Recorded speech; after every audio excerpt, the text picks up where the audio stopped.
나는 시진핑 중국 국가 주석을 존경한다. 나의 친구 아베 총리와 골프를 치는 것은 너무나 즐거운 일이다. 김정은 북한 국무위원장과 너무나 잘 지냈다.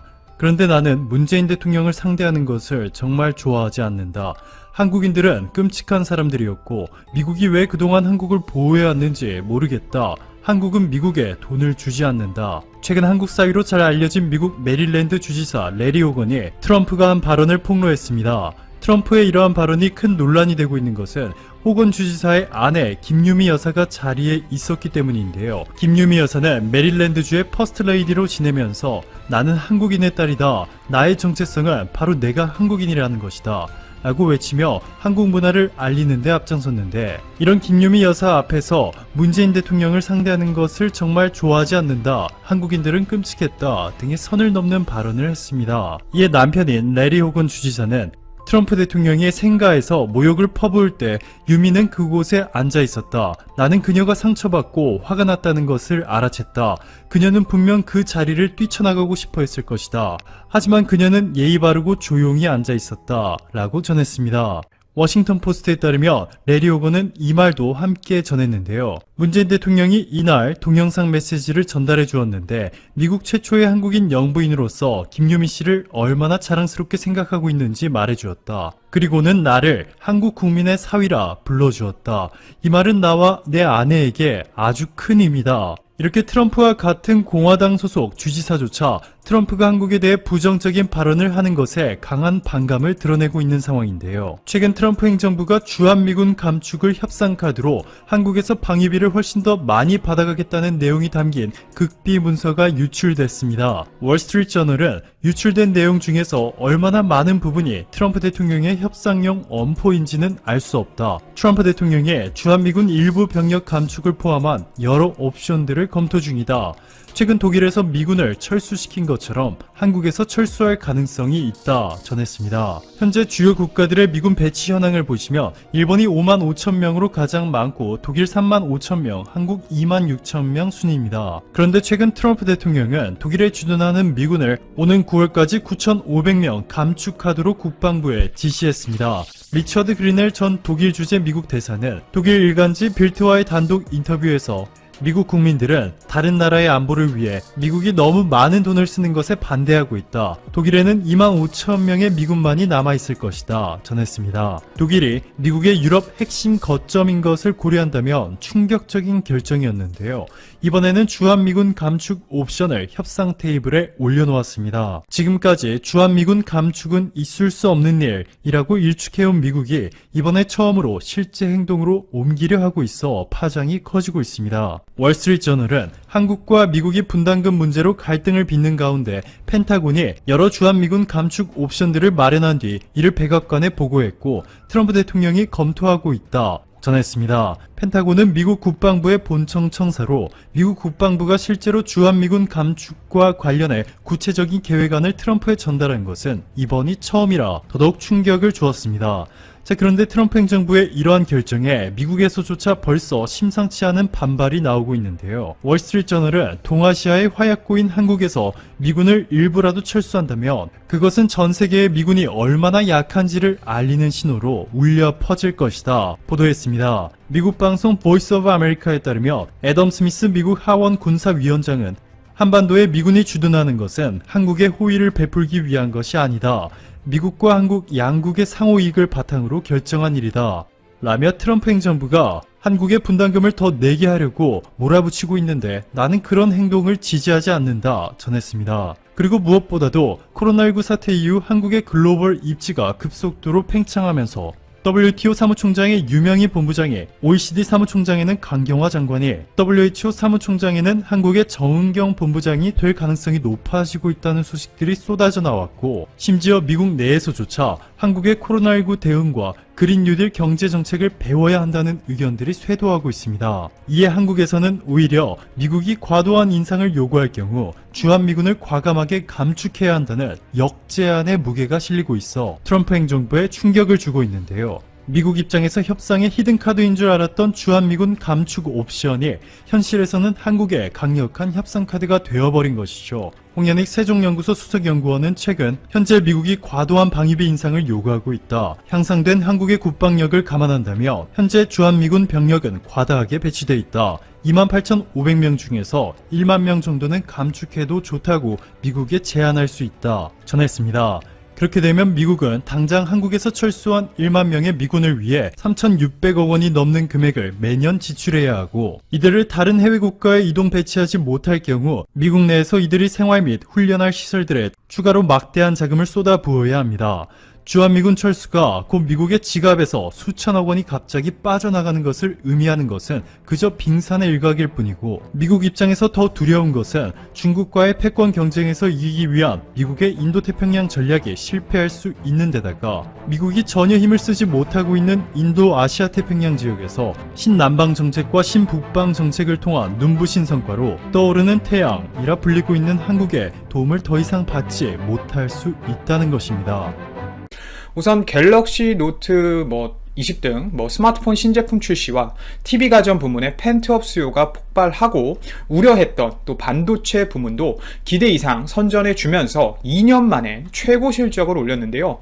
매출은 66조 원 수준으로 분기 실적으로는 역대 최대치에 근접하거나 넘어설 것으로 보입니다.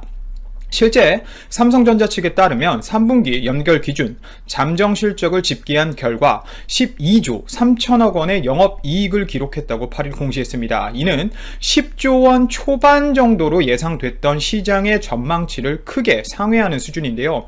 저 또한 제가 몇 번 영상을 통해 11조 원 수준을 넘을 것이다 라고 미리 방송 드렸던 적이 있는데 무려 1조 3천억 원이나 높은 수준의 영업이익을 기록했습니다. 정말 대단한 의미죠. 이 숫자는 특히 코로나까지 겹친 상황에서 말이죠. 아시겠지만 삼성전자의 분기 영업이익이 10조 원을 넘는 것은 반도체 슈퍼 호황기로 불리는 2018년 4분기 10조 8천억 원 이후 7분기 만에 처음이면서 그해 3분기 기록한 17조 5,700억 원에 이어 2년 만에 최대 실적입니다. 매출액은 66조 원으로 잠정 집계되었는데 종전 분기 최고치인 2017년 65조 9,800억 원을 넘어선 것이나 이달 말 발표되는 확정 실적에서 다소 조금 낮아질 가능성도 있지만 만약 이 66조 원이 그대로 유지되면 사상 최대 실적이 될 예정입니다. 3분기 영업이익률은 18.6%로 1분기 11.6%와 2분기 15.4%보다 훨씬 개선되었는데요. 우선 삼성전자가 3분기 코로나19와 미중 무역 분쟁 등 불확실성 속에 놀라운 성적을 낸 것은 반도체도 기본적으로 베이스에 깔려 있지만 모바일과 TV, 가전 등 세트 부문의 호조가 원동력이 됐다는 평가를 받고 있습니다. 오늘 정확하게 삼성전자에 속한 부문별 실적은 공개되지 않았으나 우선 증권가에서는 3분기에 출시된 갤럭시 노트 20 시리즈와 이 갤럭시 Z 플립 2 등 스마트폰 전략 모델의 글로벌 판매 호조로 모바일 부문에서 약 4조 원 후반대의 영업이익을 올린 것으로 보고 있습니다. 최근까지 모바일 사업부의 실적이 부진했었는데 코로나에도 불구하고 아주 많은 판매량을 보여준 것으로 보입니다. 특히 신제품인 갤럭시 폴드 2 시리즈와 이 플립 시리즈 등이 인기가 아주 좋다고 하는데요. 뿐만 아니라 코로나19로 인한 온라인 비대면 판매가 늘면서 오프라인 매장에 지불하는 마케팅 비용이 감소한 것도 수익 증가에 기여한 것으로 파악됩니다. 대충 이 증권가 리포트들 좀 봐보면 IM 부문의 매출액도 2분기보다 약 50% 이상 증가해 30조 원을 넘어선 것으로 파악은 됩니다. 3분기 펜트업 수요, 방금 제가 말씀드린 이 펜트업 수요라는 것은 우선 여러 가지 의미가 있겠지만 바꾸고 싶었는데 제품들을 코로나 때문에 경제생활을 못하다가 이 경제생활이 시작이 되면서 기존에 구매하려던 사람들이 못하던 억눌렸던 소비를 한 부분도 있고, 최근 코로나 블루라고 해서 이런 우울증들을 경제활동과 소비를 통해 스트레스를 푸는 수요도 포함이 되어 있습니다. 결국 이런 덕분에 TV와 가전 판매도 호조를 보이면서 소비자 가전 부문에서도 1조 원이 넘는 수익을 올릴 것으로 파악되고 있습니다. 특히 이 국내를 비롯해서 북미, 유럽 등지의 펜트업 수요가 강하게 나타나면서 프리미엄급 TV와 신가전 등이 잘 팔렸다고 하고, 삼성전자 이 CE 부문의 영업이익이 1조 원을 넘을 경우에는 2016년 2분기를 뛰어넘는 역대 최고 실적이 또 예상이 되고 있습니다.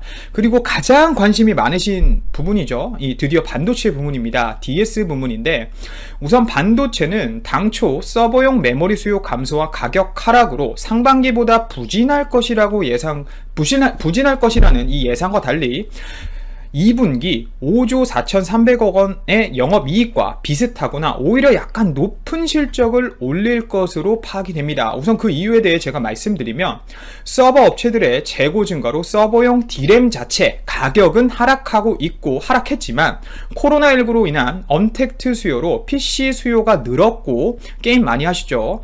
그리고 PC로도 영상 많이 보시고 추가적으로 신규 스마트폰과 게임 콘솔 판매가 늘면서 모바일 반도체 자체와 이 그래픽 D램 등의 판매가 호조를 보여왔기 때문이죠. 또 뿐만 아니라 특히 3분기 미국 제재를 앞둔 중국의 화웨이가 반도체를 먼저 구매하려고 나서면서 서버 수요 감소를 일부 상쇄했다는 평가 자체로 나오고 있습니다. 특히 몇 달 전부터 대충 수출액을 저희가 봐보면 다른 부분은 줄고 있지만 반도체가 어김없이 막 43% 등 급증한 모습이 바로 이 근거를 뒷받침하는 것이죠. 메모리를 지나서 이제 제가 파운드리로 넘어가 보겠습니다. 최근 파운드리 부문의 굵직한 신규 수주가 늘어난 것도 분명 실적 방어에 기여했을 겁니다.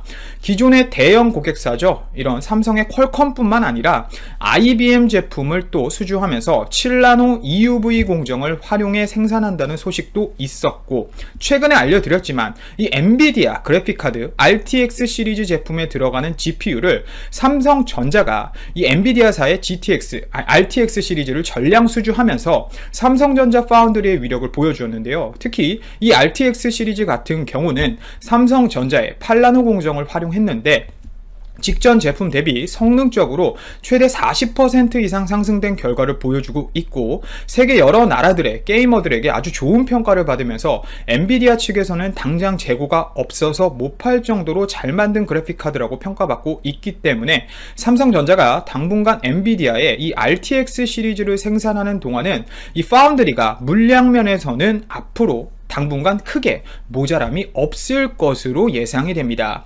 자, 다음은 디스플레이인데 지난 2분기죠. 약 1조 원에 달하는 애플의 보상금이 포함되면서 흑자를 냈던 디스플레이 부문은 3분기에는 일회성 수익이 없지만 그래도 3천억 원 수준에서 4천억 원 수준 이상의 영업이익을 거둔 것으로 파악이 됩니다. 특히 애플 스마트폰인 아이폰 12가 이번 달 공개 예정이고 여기에 삼성 디스플레이의 OLED 패널이 아주 많이 들어갈 거기 때문에 당장 4분기와 또 내년 1분기는 좋은 실적을 예상해 볼 수 있을 것 같습니다. 뿐만 아니라 최근 디스플레이 가격 상승과 TV, 스마트폰 판매 증가 등이 호재로 작용하고 있기 때문에 실적 개선의 여지는 분명하다고 보고 있습니다.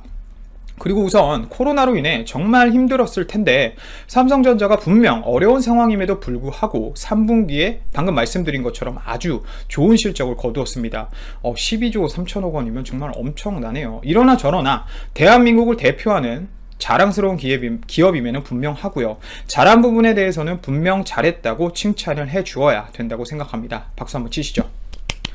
자, 4분기 예상을 좀 말씀드리자면 최근 유럽과 미국 등 코로나가 안타깝지만 다시 확산세에 접어들고 있습니다. 따라서 경제활동이 다시 1, 2분기처럼 다소 둔화될 확률도 조금 높아 보이고 또 미국의 대중제재, 즉 SMIC와 이 화웨이 등 제재에 따른 불확실성으로 인해 4분기 실적 자체는 3분기에 비해서 더 높을 것이다, 더 잘할 것이다 라고는 절대 말씀은 못 드릴 것 같습니다. 특히 항상 머리채를 끌어주는 반도체 중에서 이 D램과 낸드 플래시 가격이 다소 하락하는 모습을 보여주고 있고 또 이번 달 애플의 신제품 출시 등으로 인해서 기존의 IM 부분에서 들어가지 않던 마케팅적인 부분이나 회사에서 보조금 등으로 희생해야 할 비용들이 생길 수 있기 때문이죠. 그래도 3분기처럼 좋은 성과를 내길 바라며 이만 방송 마치도록 하겠습니다. 오늘도 제 방송을 들어주셔서 진심으로 감사드리고 이만 방송 마치도록 하겠습니다. 제 방송이 도움이 되셨다면 좋아요, 알람, 구독, 그리고 댓글 한 번씩 꼭 부탁드립니다. 감사합니다. 좋은 하루 되세요.